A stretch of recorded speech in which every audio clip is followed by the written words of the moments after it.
Hey, good morning, everybody. I think it's about 7:45, going on 8 in the morning on a Sunday. I'm at the end of Soi 10, Sukhumvit Soi 10 in the Nana area.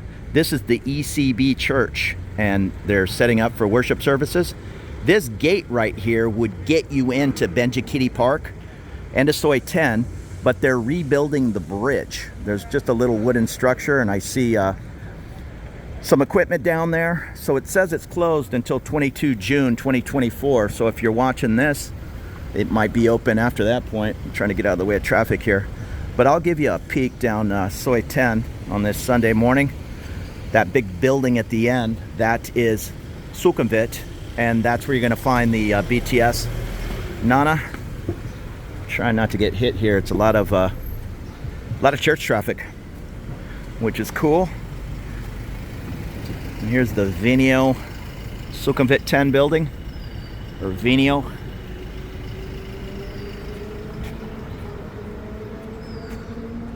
And this is in Thai. I'm not sure.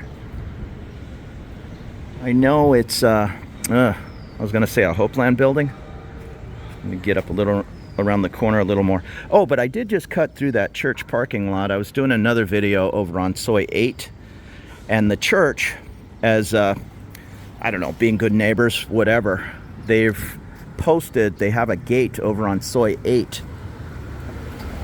Oh, it's the Centra Point, Sukhumvit 10. They have a gate at the end of Soi 8, and there's posted hours. You can come through this gate from, I think it said, you can watch that video, but I think it said 6 in the morning until, oh, now I'm drawing a blank. Something like 6 in the morning till 11, then again at 3 till 6 p.m. It says the gate will be open, or Saturday and Sunday from 6 to 5 or 6 p.m. every day. So if you're staying down on Soi 8 and you want to come over to Benji Park, hopefully that bridge will be open soon, and that's a real nice way to get into the park and the dog park area. You can take that little shortcut through the church, and thank them for that. Otherwise, you have to walk all the way back up to Sukhumvit. Here's the Finn building, Asok. It says it's 350 meters to BTS Asok. We are kind of in the middle of Asok and Nana. I would have probably walked to Nana BTS. It's more at the base of Soi 8. More Finn.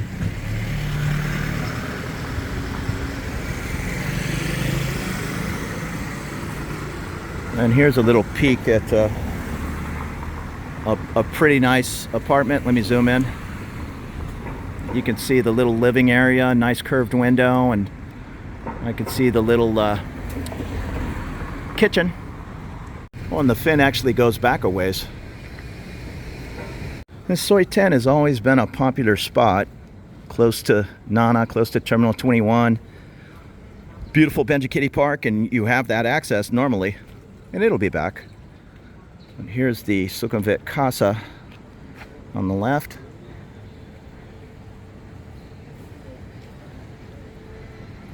And then on the other side is the Sukhumvit Park building.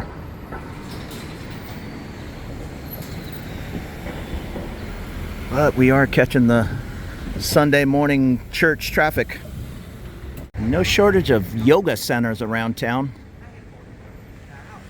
It also has a bunch of these 3- and 4-story walk-ups. I like these buildings. There's a private movie theater in town over on Soi 22, the Freeze Green. And the first 2 floors are, well, it's his home, but the first floor is set up just with big screens and a little bar. And the second floor is his own, I think, 9-seat private movie theater. It's fun. He plays all kinds of different arty movies or old school, like Casablanca type movies, as long with some newer things. But check out Freeze Green. He's in one of those. I call these like a shop house, because normally there's a business down below. This right here is a donation center, Bangkok Community Help Foundation, donation drop-off point and kitchen. Good to know if I am moving and have extra fans or whatever. I'd rather it go go to charity or a buddy. Or oftentimes I just give things to the people that work in the building. They're not making a lot of money, and I'm sure they wouldn't mind having an extra fan, or they know somebody who wants that fan.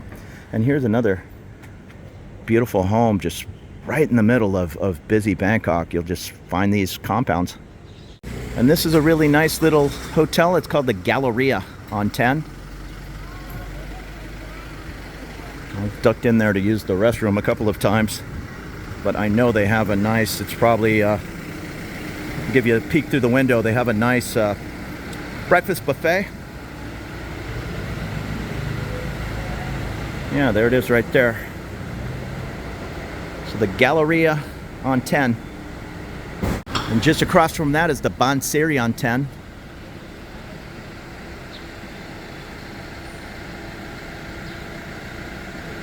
And this looks like a pretty fancy wellness spa. Chan and Yupa. Spa package, wellness 2 hours, 4,500 baht. Half day package, 6,500. That's 3.5 hours. There it is, tucked away amongst the condos. And I'm not sure if this is coming out in the glaring sun, but here are some of the prices.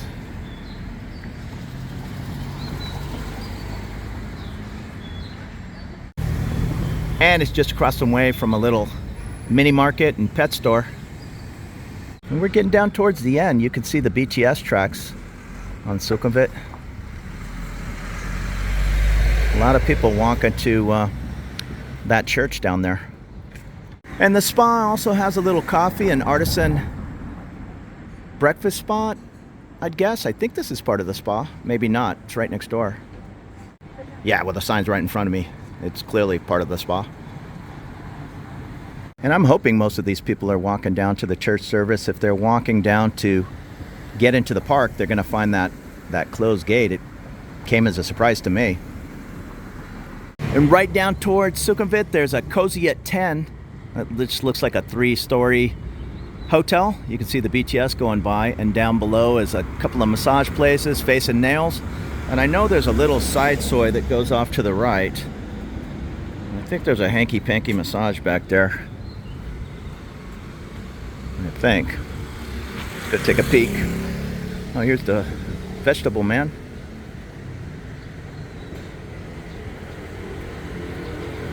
I get my strawberries from a guy in a truck like that, and I think they drive them from Chiang Mai or wherever the strawberry fields are.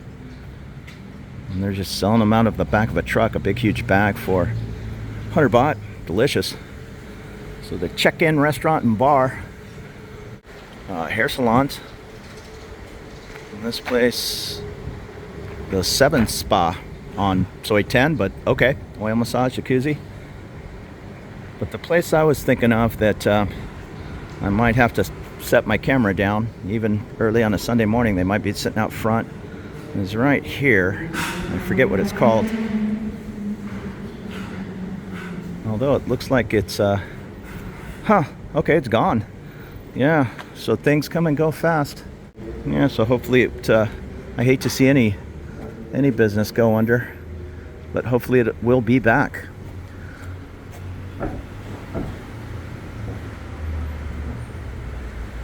Was it called Number? No, that doesn't sound familiar. I forget. I never really hung out in there, but I knew of the place. And that's it. We're up here on the top of Sukhumvit. Soi 10. And the Nana BTS would be just down that way at Soi 8. But let's go ahead and walk up to, I think it's Soi 14, and just get on the BTS at a soak.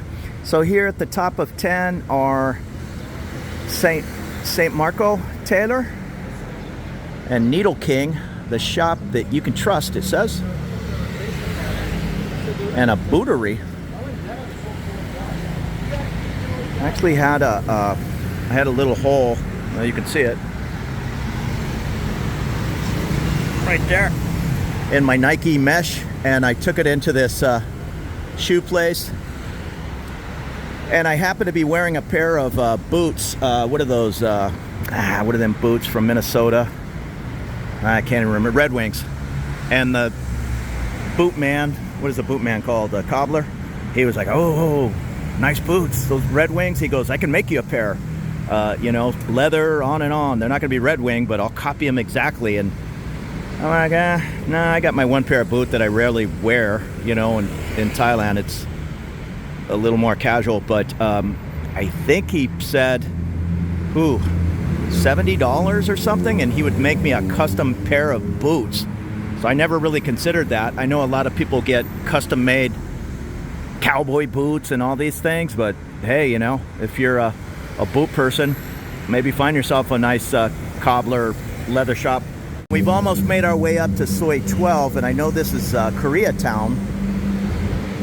Just a little 4-story area of different Korean barbecue restaurants and all, and a couple of I don't know if they're similar to karaoke, I guess, just little party spots where everybody's singing and having a good time up on the 3rd and 4th floor. And there used to be a really good bakery right here. I don't know if this is still the bakery, this Korean dessert, but it's not open on this Sunday morning. I remember getting some delicious bread in there one time years ago. And this is Soi 12 right here. I did videos on 12. You can search my search bar at the top of my channel, and if you're interested in Soi 12, pop it in there, it'll come up. I know there's a Cabbage and Condoms restaurant down the way that's very popular. There's also a location in it's not really Pattaya, it's in between what is in between Pattaya and Jomtien? Is it Prachignok Hills? It's Cabbage and Condoms there. I'm assuming it's the same owner, it's the same logo anyhow. And this is the Times Square building. I think we're getting up to Soi 14. I've been in here once or twice. They actually have, I've never been down here, Harlem nightclub. Party like New Yorkers. Okay. Yeah, that used to be a pool hall, I think. Again, things change here fast. But this Times Square building, I know there was a, let me walk in there. I know there's a Starbucks and a Subway in here, but there used to be a piano bar. You could just jump on the piano. I think they had performers, but in between the performers, if you played, these ladies are cleaning the floor. I don't want to walk back there. Right here was the piano. Yeah, it's still there. So it's called Isabel's Piano. And it's just a little, what do you call it? Business center. I mean, there's dental offices up on the top there. I see something classroom. Over here's a Korean restaurant. And over there's the Subway. Subway's kind of expensive over here. To get a foot long of chips and a soda, it's going to be at least the same price as the US. Let me get the price for you. I was going to say $10 or $11, but I don't know what things cost in the US now. Things are just going up and up and up. Yeah, see, just the price of the sandwiches, $2.69, $3.19, and that's before you make it a combo. And wraps. Yeah, you're gonna pay for these Western options over here. Even not that I eat at McDonald's a lot, but hey, I eat at McDonald's once in a while. But you're gonna pay $10. So here's the little piano. Isabel's Piano, Western Thai cuisine. Yeah, I'm not one of those guys that, hey, move to Thailand and eat Thai food every single day and on and on and on. That's fine. I love Thai food and I eat a lot of it, but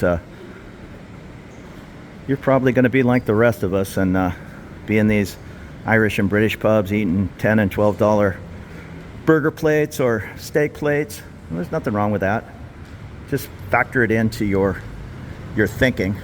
A lot of guys are, not a lot of guys, but some people on YouTube are talking about coming over to Thailand or the Philippines or whatever and living on $1,000. Well, I sure spend a lot more than $1,000, probably closer to $3,000 a month, but I'm living like a king. That same $3,000 would probably be just getting by in San Diego, going out once in a while. But here, I go out anytime I want, and that's 5 times a week most of the time. Not just drinking, but restaurants and movies and bowling and whatever I want to do. I just go. And taking trips, if that's local trips, even a trip to Chiang Mai or whatever, yeah, it's going to be like $500. It's nothing, to go somewhere and hang out for 2 or 3 days in a hotel and eat all your meals out. It's just not that expensive. But if you want to enjoy yourself, it's going to be a whole bunch more than $1,000 a month.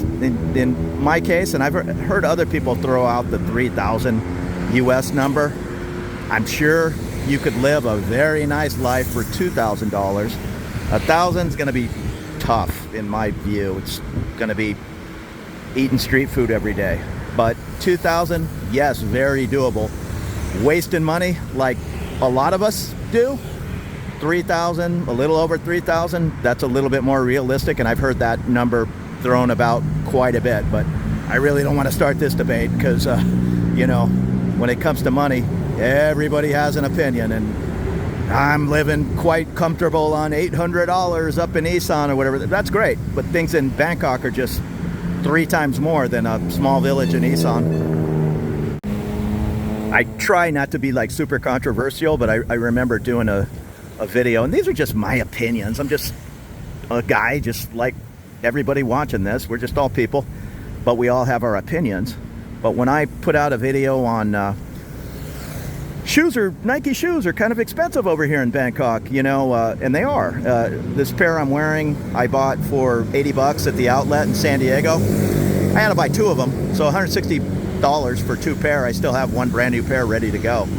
But that same pair, I looked it up at the Nike shop here, was $145. Again, it's not the end of the world paying $145 as opposed to $80. I wouldn't bring over 6 pair of shoes to save $30 on a pair of shoes. But I remember getting in the comments, what are you talking about? I get my Nike shoes for $15 up here in Isan, and you're crazy paying $130 for shoes. And I mean, does this guy not understand those are knockoff shoes that may or may not last, a month or 2? I'm out here walking 10 miles a day at times. And yeah, I mean, being a mailman back in the day, I kind of understand the difference between a nice shoe and a cheap $20 pair of shoes from Kmart or Target. And nice shoes are just worth the price of the money all day long to me. They just fit better and last longer. So you can't win. If I'm trying to tell you a pair of Nikes is more expensive, you certainly can't compare that to a pair of knockoffs that you get up at some night market somewhere. And across the street, that's the corner of Terminal 21, and that is Soi 19. That brick-looking building is the top of the old Gaucho Argentinian steakhouse. And then over on this side, we're at the Sheraton Grand Sukhumvit. And just up the way will be Soi 14. And I've never ate at Bar Su. I've heard about it often, but up on the 2nd or 3rd floor is some kind of jazz club, and I've been in there 3 or 4 times. It's not as cool to me as, say, Saxophone or Buddha and Pals or Brown Sugar around town. But if you're staying down here in the Sukhumvit area and you want to check out, it's more like a hotel lounge room more than a jazz club like, say, Saxophone, but it's cool. And it's like a hotel lounge room because it is a hotel lounge room. I just like these, a Saxophone's one of my favorites. It's, I think, 40 years old, and it's just fun. It's not close. It's up in the Victory Monument area. It's not terribly far, but yeah, I have to make a little bit of effort to get there, and getting out of there is a little tricky at times. You got to do a little fast negotiations with all the cabs and broken meters. And the old broken meter syndrome is getting more and more popular here in Bangkok, even for Thai people. I mean, I'm oftentimes with a Thai friend, and they'll get a little upset. Turn that meter on. What are you talking about? And I'm like, don't worry about it. What do they want? 200 baht? Let's go. I understand the fare should be 148 baht, but it's raining. Let's get moving. I really don't care about spending the extra 50 baht, but maybe I'm adding to the problem because it's just getting more and more common to the point where I'll just order Grab 99% of the time, and Grab is actually a little bit more than paying a cab by the meter. But getting that meter turned on, that's about 50-50 these days, especially in Seoul, Krampong, down here in the touristy area. They just have no problem telling you my meter is broke, go away, and 3 minutes later they're going to get somebody jumping in that cab. And I know I've seen other YouTubers like, they're ripping me off, the taxi scam and on. Maybe, but I really don't mind being ripped off for an extra $1.25 when I'm taking a cab ride 10 miles across town. I mean, I don't really understand how they make any money driving you 10 miles across Bangkok traffic, sitting there for, some of those rides are right under 30 minutes, and it's, $5 on the meter. I'm a silly guy who might give the guy a whole $6 because I know he's trying to make a living. Getting ripped off to me is being in the United States with Lyft. And did I say Lyft in this video? Sometimes I mix up my Grabs and Lyfts. Lyft and Uber in the US. I took a friend to a concert at the Staples Center, I think it was, and it was $22 to get there and $240 to leave. One of those, times 10 price surcharges, take it or leave it. And when you're standing outside a concert and just want to get back to the hotel, you got to pay it. So to me, that's getting ripped off. Paying 200 baht instead of 168 meter price, that's just kind of the price of doing business and a reasonable compromise to me, but you'll have to make that decision. Here's the Super Rich. I know there's a Super Rich blue and orange. I'm not sure which is better, but Super Rich is very popular. This is the one attached to Terminal 21, and I've seen a line of 10 people there at times. So we've made our way up to the Asok BTS station. It's probably not great for me, but I'm gonna run into Paula Pizza and get a couple of slices to take home for lunch after I swim my laps. And here's all the traffic on Sukhumvit when we're coming up to the Asok Mantri. If you go left, you're Asok Mantri and Soi Cowboy. If you go right, it turns back into Ratchapisik Road, and just a short 3-minute walk up the road, you'll be at Benchakitty Park.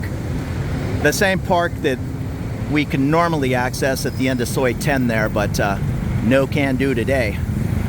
So if you're watching this video anytime before June of 2024, walk up to Ratchapisik, walk on down and go in the main entrance. That shortcut at the end of Soi 10 hopefully will be open soon when they, I assume they're rebuilding that little bridge. It was it looked like an old 60-year-old wooden bridge. And here's Paula Pizza. I'm gonna get my 2 slices to go and call it a day. So I really appreciate you watching. There'll be more videos to come. Consider subscribing for more looks around Bangkok if that's of interest to you. Thumbs up would really help me too. Take it easy and have a nice morning.